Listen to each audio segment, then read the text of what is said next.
Okay, Judges, chapter 11, verse number 1. Mark. Now, Jephthah the Gileadite was a valiant warrior, but he was the son of a harlot, and Gilead was the father of Jephthah. Okay, Jephthah, his name means whom Yahweh sets free, something like that, or what Yahweh sets free. Jephthah joins a special and an elite group of men in the Bible who are bestowed the title of mighty man. Mighty man. Very few people in the scriptures have that title bestowed upon them. The others being Gideon, Boaz, Jeroboam the king, Naaman the Syrian, Zadok the priest, and Eliada, one of David's mighty men. And he is the only person in the text identified as the son of harlot. Jephthah was the son of Gilead, the son of Machir, the son of Manasseh. So in Numbers 36:1, the family heads of the clan of Gilead, son of Machir, son of Manasseh, or from the clans of the descendants of Joseph, came and spoke before Moses and the leaders, the heads of the Israelite family. So we get a little bit of a genealogy here of Jephthah. Even though his mom is a prostitute, right? His father's line is direct descendants of the half-son, or not the half, the son of Manasseh. Okay? Verse number 2, 11:2. John? And Gilead's wife also bore him sons. And when his wife's sons grew up, they drove Jephthah out and said to him, "You shall not have an inheritance in our father's house, for you are the son of another woman." Thank you. Now, Jephthah, like Abimelech in chapter 9, both were half-breeds, that is to say, half-Israelites, who, upon the death of their fathers, both of them did not receive an inheritance because of their lineage, because of their genealogy. According to Josephus, the first century Jewish historian, his mother was a Gentile prostitute, though some people suggest that she was from a different Israelite tribe. But I would lean more towards Josephus' understanding in chapter 11, verse 2, that his mom was a Gentile, probably a Gentile prostitute. Verse number 3. Then Jephthah fled from his brothers and dwelt in the land of Tob. The worthless men banded together with Jephthah and went out raiding with him. Okay, so fleeing for his life upon the death of his father, not receiving any inheritance, like Abimelech, because of his lineage, he flees to an unknown region. Now we don't know what the land of Tov is. It literally means the good land, the good land. And in this good land, there were other vain men, also from the half-tribe of Manasseh, who were gathered there themselves together. Maybe a kind of no man's land kind of place. Vain men can either be translated as an empty vessel. Okay, an empty vessel, that is to say they're poor, or as being empty, ethically and morally bankrupt, or it can be both, just poor, ethically bankrupt people. Okay. Now, of course, being impoverished or poor may be analogous to Jephthah's situation, because he received no inheritance of his father upon his father's death. Some identify the land of Tov as a region between, which makes sense in the narrative, as a region in Transjordan between Gilead and Ammon, called Ishtov. And we read about that in 2 Samuel 10:6. When the Ammonites realized that they had become obnoxious to David, they hired 20,000 Aramean foot soldiers from Bet Rehob and Zobah, as well as the king of Makkah with 1,000 men, and also 12,000 men from Tov, or Ishtov, the men of Tov. So it makes sense that this region is between Gilead and Ammon, which is where we're focused on in this narrative. Some people, though, like in the Maccabean, Second Maccabees text, it doesn't necessarily mean it's the same place, but they call a place in the entrance of the Arabian desert, the land of Tov. Second Maccabees 12:17. When they had gone on some 90 miles, they reached Karax, where there were certain Jews known as Tovians, because they come from the land of Tov. Okay. All right, verse number 4, 11:4. Ron? And it came to pass in the process of time that the children of Ammon made war against Israel. Okay, so the Ammonites and the half-tribe of Manasseh is located north of the Jabbok River, which is right here. The Ammonites were dwelling in a very small but a very fertile strip of land. And the western border would have been the Jordan River. Their northern border would have been the Wadi Jabbok, the canyon, a perennial flowing stream flowing through it. The eastern border would have just tapered out into the desert, heading towards what would be modern-day Iraq or biblical Babylon.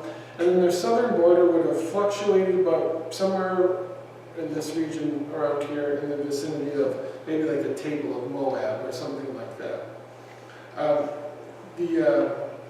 Their capital city was Rabat Ammon. Rabat Ammon, we read about that many times during the ministry in the time of David. And this is the army that they're talking about in verse number 4 certainly came from their capital city of Rabat Ammon. And that city was situated just on the edge of the region of Ammon, on the fringe of the desert, and their capital city sat isolated on a naturally well-fortified hill, and they had easy access to the Jabbok River. The region of the kingdom of the Ammonites was very small, and located where it was located, it was often, like we previously used as an analogy, a ping pong ball between the other cats, or I should say mice, in that area. Okay. Verse number 5. Mark? When the sons of Ammon fought against Israel, the elders of Gilead went to Jephthah from the land of Tob. Okay. Later, like David, in 1 Samuel 22:2, all that were in distress, all that were in debt, all that were discontented, all that were going to Bible college, or newly married, gathered unto Jephthah, and he became captain over them. And in the region of Tob, which we mentioned is probably close to the border of Ammon. Of course, this reminds us of 1 Samuel 22:2. Then others began coming, that is to David, men who were in trouble or in debt or were just discontented, until David was the captain of about 400 men. Now, having heard the rumors of his militia, and also having a strong Ammonite military presence on their southern border, who were already making attacks into Gilead, into their home territory, the sheiks, the clan leaders of the different families of Manasseh, did not send messengers to fetch Gilead, but out of necessity and honor, they went themselves to fetch Jephthah. They realized that he had what it took, right, to organize a military and to ward off this invasion from the south. Okay? What does the saying go? Half of it is showing up. Isn't that a saying? half of it is showing up. So instead of sending, which would be typical, they send a forerunner. Behold, I will send my messenger, and he shall prepare the way before me. They didn't do that, right? They didn't send the middleman, right? They just went themselves, because half of it is just showing up. Okay? Yeah, that's Woody Allen. So that 80% of life is showing. Yeah, 80% of life is showing up. And thank you for showing up tonight. It was tempting for the students not to show up because they have an awesome, fun jump night tonight at the Rare Air Park. Oh, you didn't even know about it. But yeah, 80% of life is showing up. I like it. Verse number 6. And they said to Jephthah, "Come and be our leader, that we may fight against the Ammonites." Okay. Having recently been expelled from Israelite society because he was the mother of a harlot, and now the ruling elite is begging the son of the prostitute that he and his private army would be available for them to hire to fight off the Ammonites from the south. Verse number 7. So Jephthah said to the elders of Gilead, "Do you not hate me and expel me from my father's house? Why have you come to me now when you are in distress?" Okay, in other words, the same ruling clan leaders who despised him not so long ago, who were the ones influential in having him cast out of the fabric of their society. And by the way, some of the rulers were apparently his kin, cousins, uncles, whatever. They're now begging to save that same, they're begging him to save that same social fabric that they expelled him out of. Verse number 8. Verse 8. Ron, got that? And the elders of Gilead said unto Jephthah, "Therefore we turn again to thee now, that thou mayest go with us, and fight against the children of Ammon, and be our head over all the inhabitants of Gilead." The ruling elite, the leaders of the clans, were now asking Jephthah to be king-like, like Abimelech. Well, maybe they're not asking him to be king-like. And they're not asking him to be a judge necessarily either, because those are only raised up by God. But what they were asking him to be was the tribe of Manasseh's organized military leader, and we'll call him a governor. Okay. Verse number 9. Jephthah said to the elders of Gilead, "If you take me back to fight against the sons of Ammon, and the Lord gives them up to me, will I become your head?" So after taking the elders to the woodshack for their cruelty and hypocrisy, Jephthah finally answers their question with likely an ominous tone. He knows them, right? He knows their character, and so he provokes them to vow that after the victory, he would not only be the military general, but their top dog, their sheik, main sheik as well. Verse number 10. And the elders of Gilead said to Jephthah, "The Lord will be witness between us, if we do not do as you say." Okay, so the clan leaders, they vow not to swear falsely, but to perform their oath unto the Lord upon the penalty of death if they break their oral covenant. Verse number 11. Then Jephthah went to the elders of Gilead, and the people made him head and commander over them. And Jephthah spoke all his words before the Lord in Mizpah. The public coronation of Jephthah as the military leader in Gilead took place at a different Mizpah. once again, same meaning of the name, which is watchtower, which was a high and lifted up site in Gilead, probably right around the Jabbok River. And this is where the people, apparently, the Israelites of Gilead were probably accustomed to assembling for any kind of national or religious or kind of political kind of event. Verse number 12. Ron? And Jephthah sent messengers unto the king of the children of Ammon, saying, Why hast thou to do that thou art come against me to fight? Okay.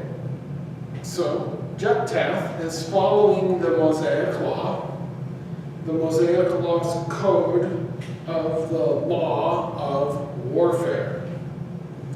And essentially what he's doing is he's sending ambassadors, middlemen, to the king of Ammon and seeking peace before attempting to besiege their region and their capital city.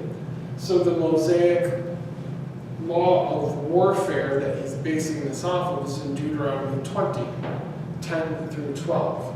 When you march up to attack a city, make its people an offer of peace.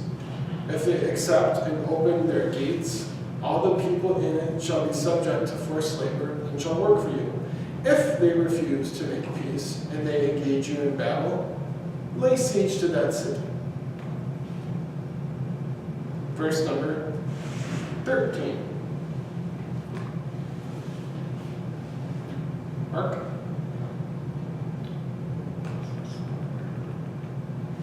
The kings of the son of Ammon said to the messengers of Jephthah, Because Israel took away my land when they came up from Egypt, from the Arnon, as far as the Jabbok and the Jordan, therefore return them peacefully now. The king of Ammon responds to Jephthah via his messengers that the Ammonites' land grab north of the Jabbok River in the territory of Manasseh is fair game, since Moses and the Israelites, in their eyes, illegally conquered and occupied the land of his forefather, Sihon, king of the Amorites.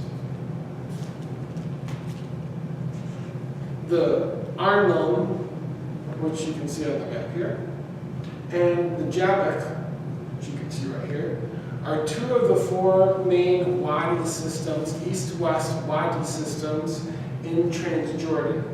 And they also function as the natural barriers between the various regions. Okay? So you have the Yarmouk, the Jabbok, the Arnon, and down here then is the Zered.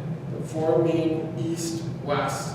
Not only kind of think of them as your main water sources in Jordan, but they're also the natural barriers between the peoples who lived here. So the Edomites would live on this side of the canyon, Moabites would live on that side of the canyon. You get the idea. Okay? All right, verse number 14. Jephthah again sent messengers to the king of the Ammonites. Okay, thank you. Now he's trying, guys, by reaching out again, to prevent the bloodshed of his distant relatives, because that's what they are, the Ammonites. And that's from Genesis 19:38. And the younger, after Lot went in unto his daughters, and the younger, she also bare a son, and called his name Ben-Ami, the same as the father of the children of Ammon unto this day. So since the Israelites are related to Lot, and the Ammonites are related to Lot, he's trying to prevent this bloodshed of their distant relatives. He's trying to seek every form of diplomacy possible until war is inevitable. The second letter from Jephthah, which is going to be, as we continue, takes up the heart and the majority of the rest of the chapter. The letter from Jephthah to the king of Ammon. Okay? Verse number 15. And said to him, Thus says Jephthah, Israel did not take away the land of Moab, nor the land of the people of Ammon. Okay. In his response to the king of Ammon, Jephthah reminds the king that Israel was not to engage in war with Moab or Ammon, because their land was given, the land of Moab and the land of Ammon was given as an inheritance to the descendants of their cousin Lot. Deuteronomy 2:19. When you come to the Ammonites, this is during the wanderings, do not harass them or provoke them to war, for I will not give you possession of any land belonging to the Ammonites. I have given it as a possession to the descendants of Lot. Verse 16. Right? But when Israel came up from Egypt and walked through the wilderness and to the Red Sea, and came to Kadesh, Okay. Now, when Israel came up out of Egypt, whether Israel spent 430 years in Egypt or not is certainly up for debate. The Septuagint states, you can read it up here, that the sojourning of the children of Israel while they sojourned in the land of Egypt and the land of Canaan was 430 years. In other words, like from Abraham to the Exodus, approximately, was 430 years. Well, the King James translation says, now the sojourning of the children of Israel while they were in the land of Egypt was 430 years. Well, which one is it? Were they in Egypt for 430 years? Or were they in Israel and Canaan for 430 years? There are major textual variants here. So what was it? I wasn't there. I don't know. If the Septuagint is correct, if this is correct, 2:15 and 2:15, then we can understand that approximately Genesis chapters 12 through 15, Genesis 12 through 15, Abraham, Isaac, Jacob, and their descendants, was a period of 215 years. And then Exodus chapters 1 through 15 was also a period of 215 years. So as we continue, he's going to lay out his what he thinks to be his religious and historical claim to the land. Verse number 17. Then Israel sent messengers to the king of Edom, saying, please let us pass through your land. But the king of Edom would not listen. And they also sent to the king of Moab, but he would not consent. So Israel remained at Kadesh. Jephthah, in reviewing ancient Israelite history to the king of Ammon, he mentions how the Israelites, after the Exodus, were stationed at Kadesh, near the border of Edom, from where they sent messengers to the king of Edom.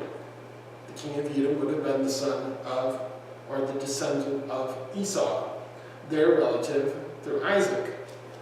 And the king of Moab was their relative through Lot. But they were denied permission to pass along the king's highway and to go through their regions. And this was all in Numbers chapter 20, verses 14 through 17. Verse number 18. Then they journeyed through the wilderness and went around the land of Edom and the land of Moab, and arrived on the east side of the land of Moab, and camped on the other side of the Arnon. But they did not enter the territory of Moab. Sorry, go ahead. For the Arnon was the boundary of Moab. All right, thank you. So being outmanned and outnumbered, and not giving any water or any grazing rights for their sheep and goats, Israel submitted during the time of Moses to the king's request, and you can see it on the map here, and skirted the king's highway to the east, and they stayed near the seam of the desert and the Son, which would have been right about there, on the western edge of what would be the Arabian desert.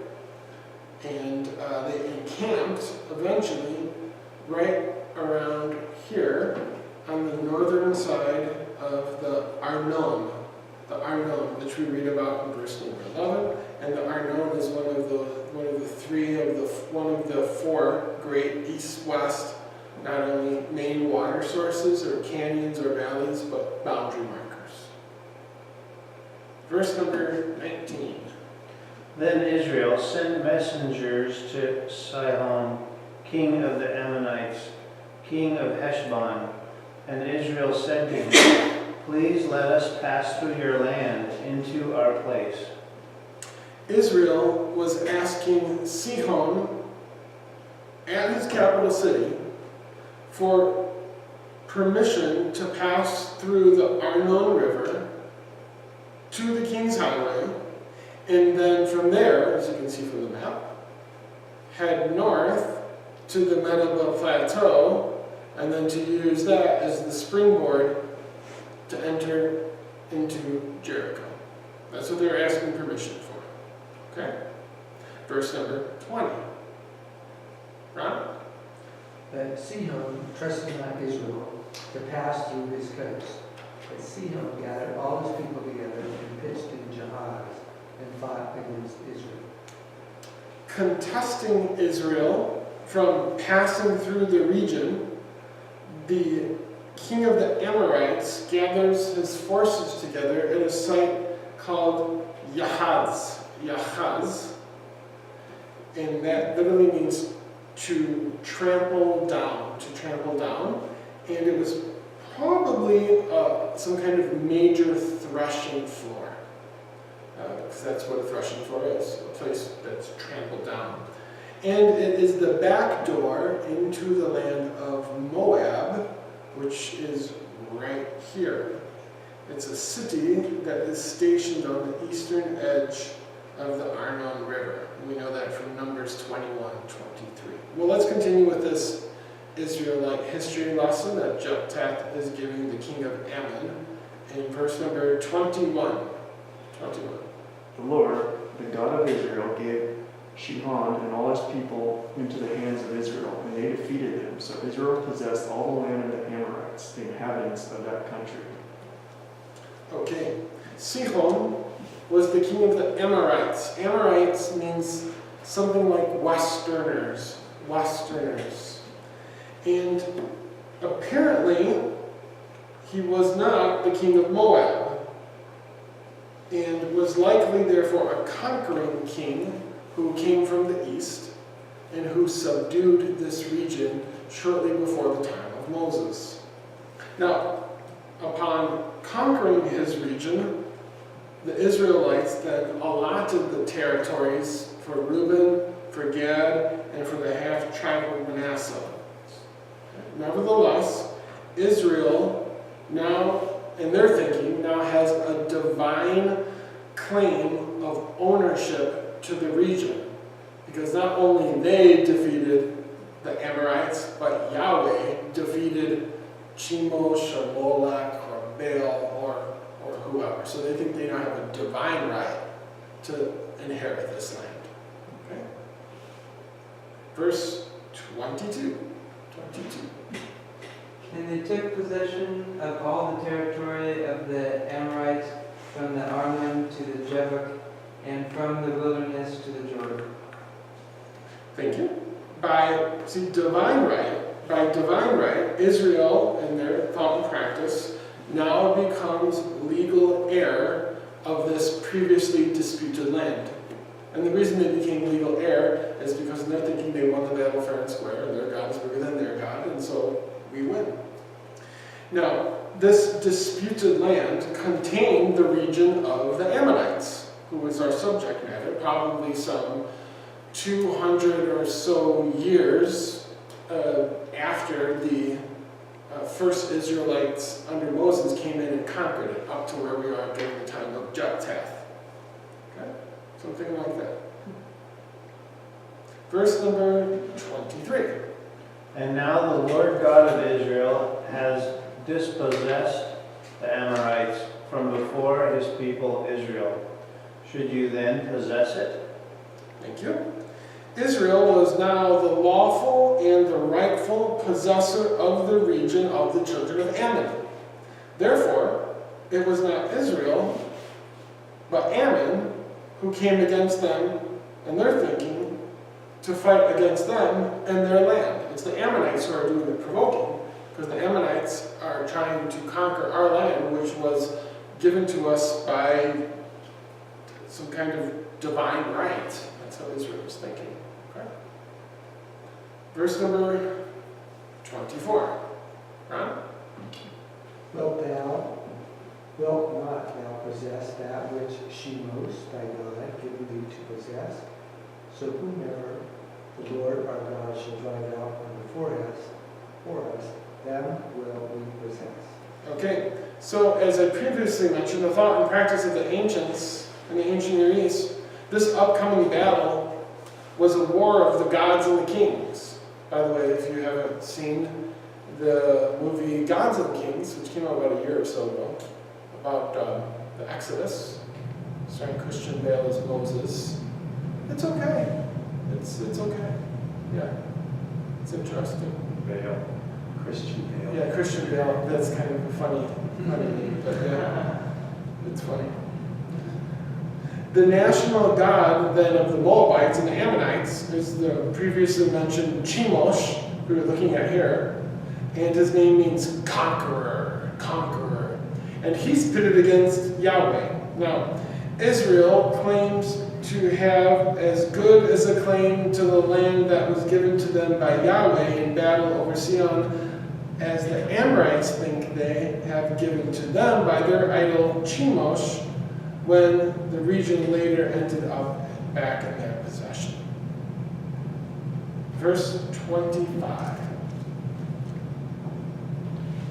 Now are you any better than Balak, the son of Zippor, king of Moab? Did he ever strive with Israel, or did he ever fight against them? Okay?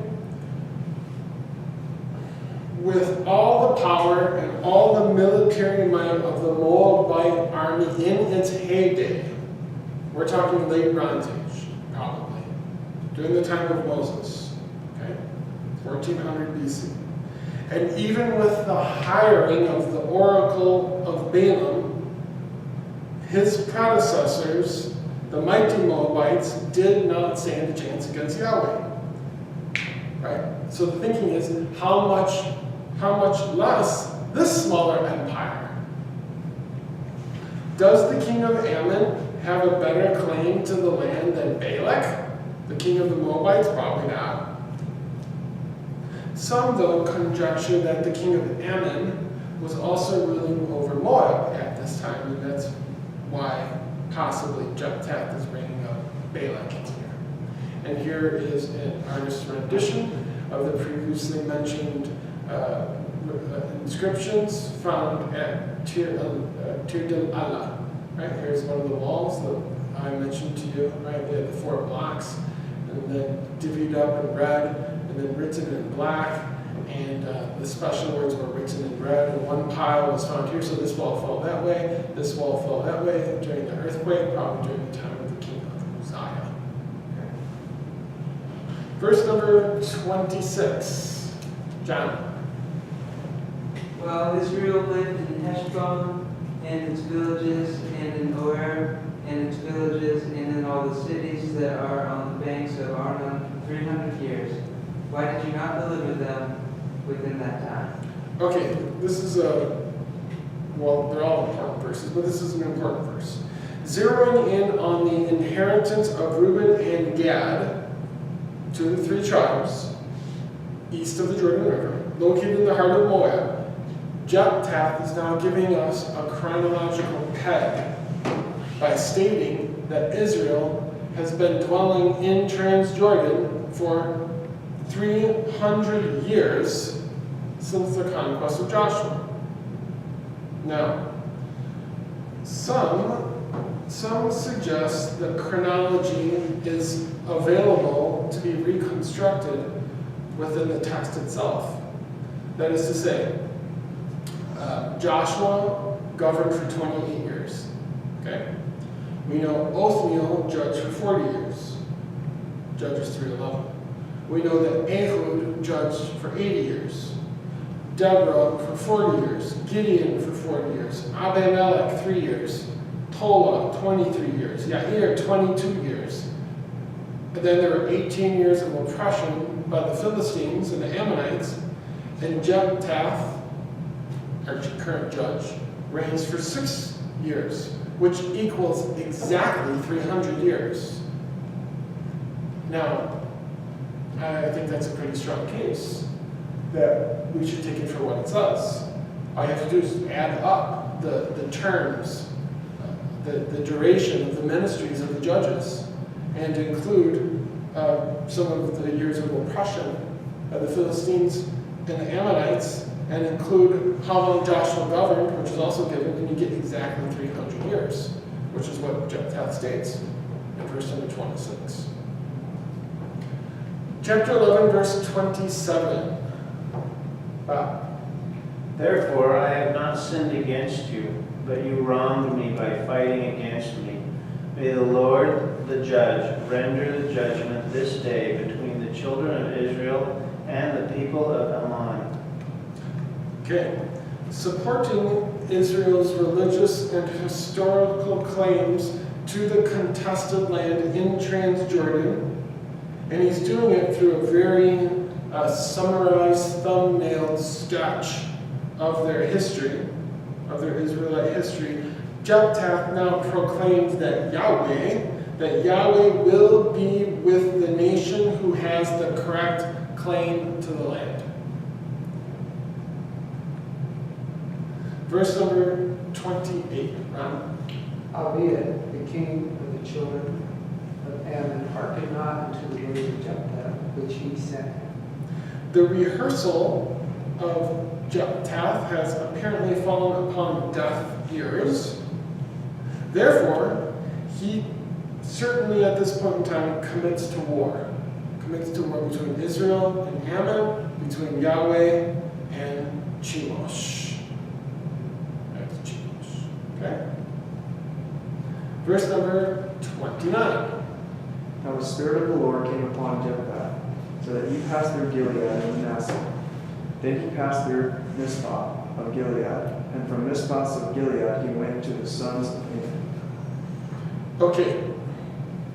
We're not going to get into the subject matter necessarily of the dwelling or the indwelling of the Holy Spirit amongst the ancient Israelites. That is a subject that is too deep and wide to get into right now. But just a simple gloss reading of the Old Testament shows that apparently the Spirit was not permanently sealed as we think of being permanently sealed during the church age. Traditional examples of the Spirit not permanently indwelling someone would be Samson, who we'll look at later, David in Psalm 51:11, if indeed he's talking about the Holy Spirit when he says, "Take not thy spirit from me."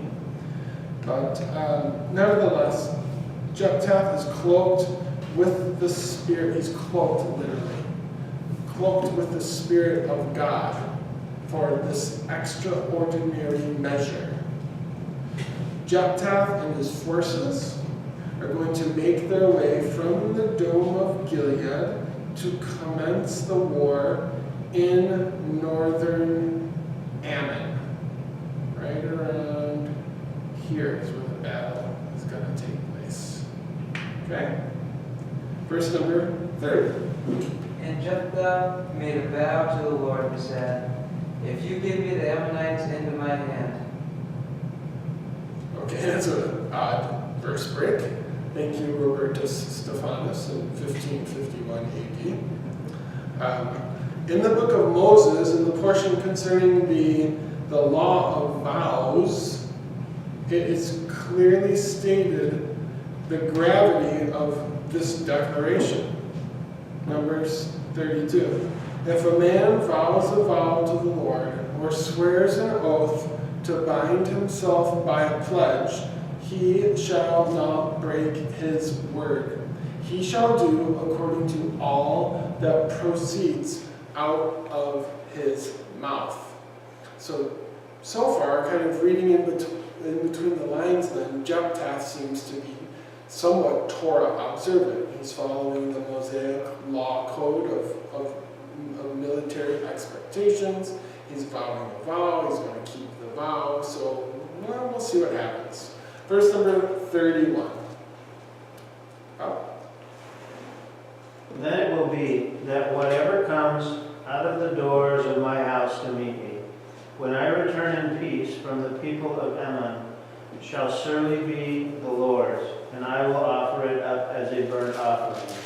Okay, attempting to apparently gain God's favor, and maybe even, I don't know, atone for his own transgressions, the person or the animal that leads the parade, which comes forth first in welcoming home their war hero Jephthah, that person or that animal will be offered up as a burnt offering, like Isaac was supposed to be burnt up as a burnt offering in Genesis 22:2.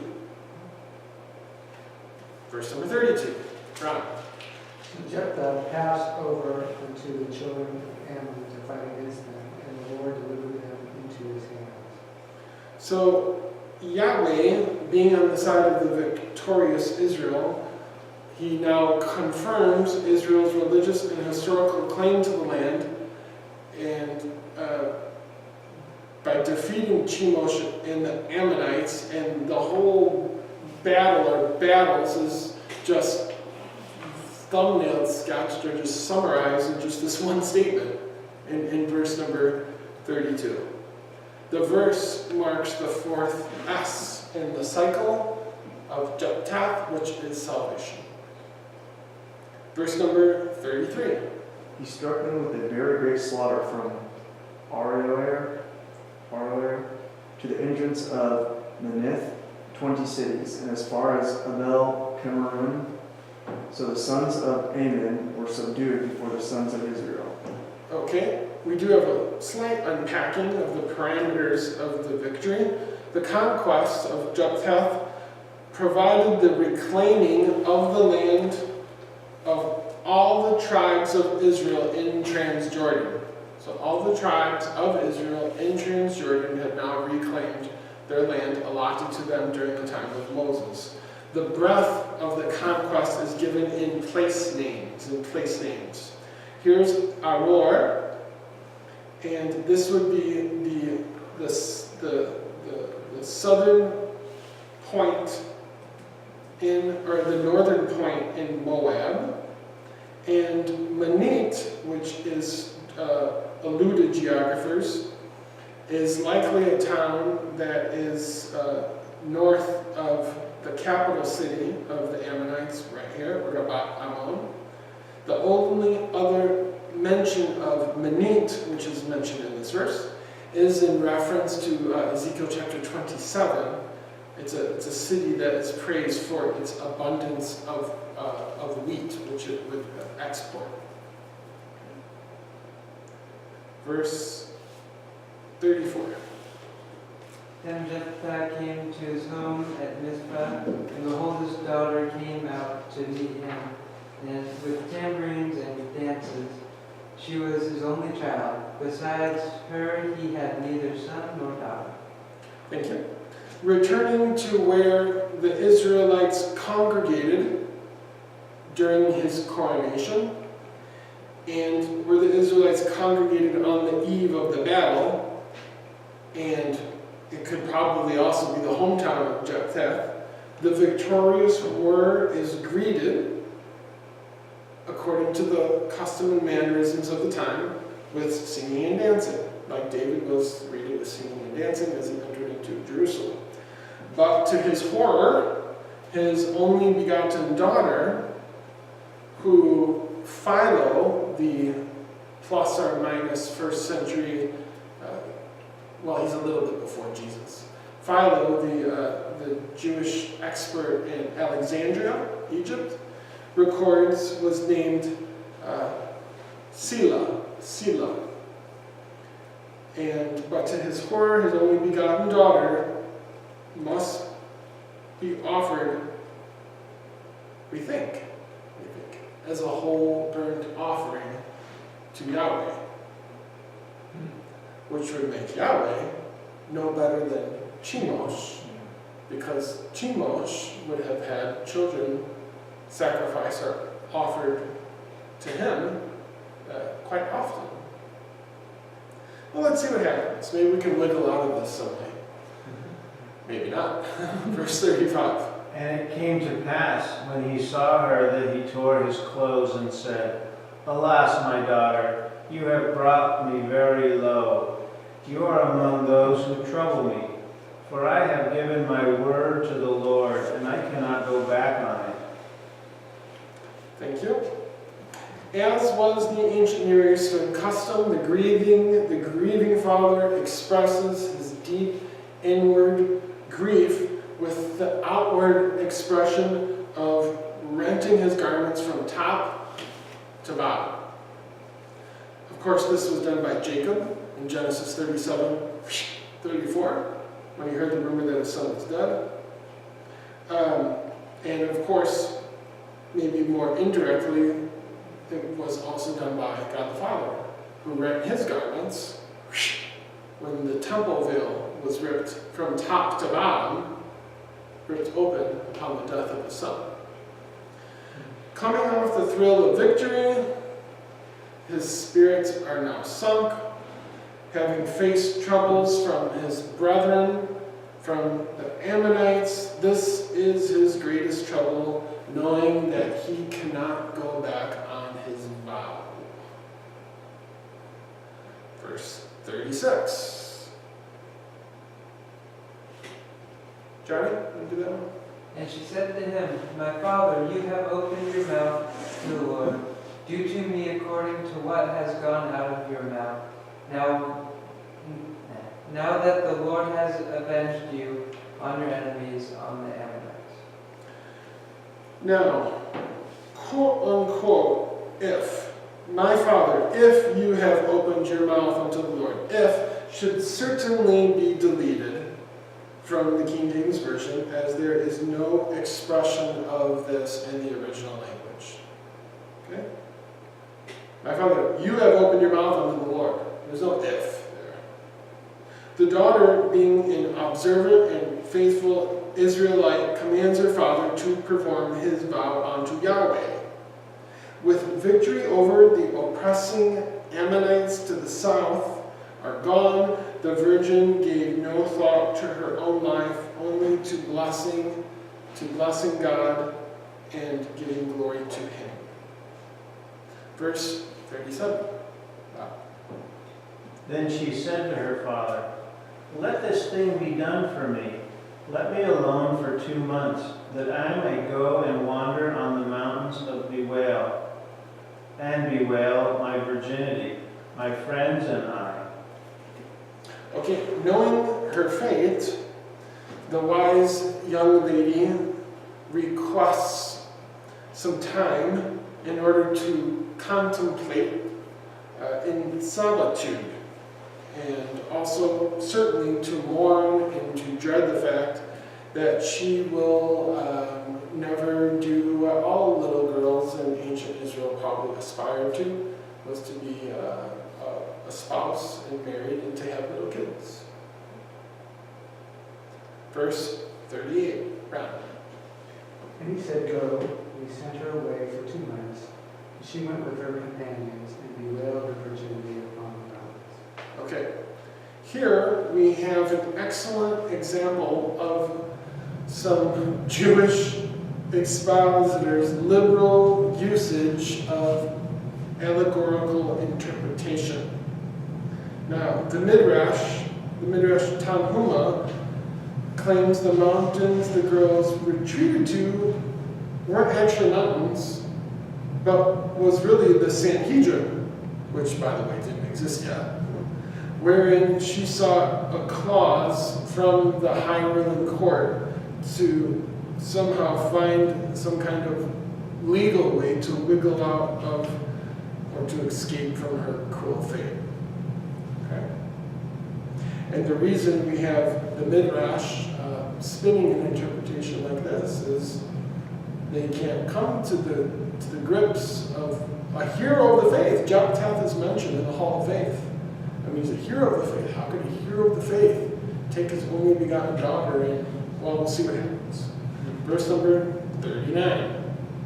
At the end of 2 months, she returned to her father, who bid her do according to the vow which she had made, and she had no relations with a man. Thus it became a custom in Israel.